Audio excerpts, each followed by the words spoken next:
আজ বাদে কাল 15ই আগস্ট স্বাধীনতা দিবস। স্বাধীনতা কাকে বলে? আমাদের দেশটা স্বাধীন তাই স্বাধীনতা বলে, কিন্তু আদৌ কি আমাদের দেশটা স্বাধীন? যদি স্বাধীন হতো তাহলে এই দিদিটাকে আর পৃথিবী ছাড়তে হতো না।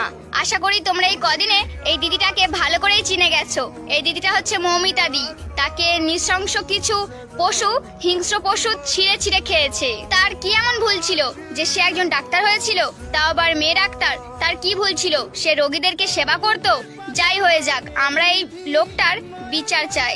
ডাক্তার মানে তারা ভগবানের পরে একজন মানুষ, যারা মানুষের জীবন ফেরায়, কিন্তু আজকাল তো মানুষ তাদের জীবন কেড়ে নিচ্ছে। এখন টিভি খুললেই কোনো নেতা মন্ত্রীর খবর নয়, কোনো বাংলাদেশের খবর নয়, এখন খালি এই দিদিটার সবাই বিচার চায়। এই দুজনের তো কোনো দোষ ছিল না, আজও কি তারা সঠিক বিচার পাবে না? আমরা এর বিচার চাই, আর এটাই হবে এই শেষ বিচার। কবে দেবে মেয়েদের সুরক্ষা? কবে হবে নারীরা স্বাধীন? আজও স্বাধীন নয়, তাই স্বাধীনতা নয়, আমরা আন্দোলন করি যে মৌমিতাদির বিচার চাই।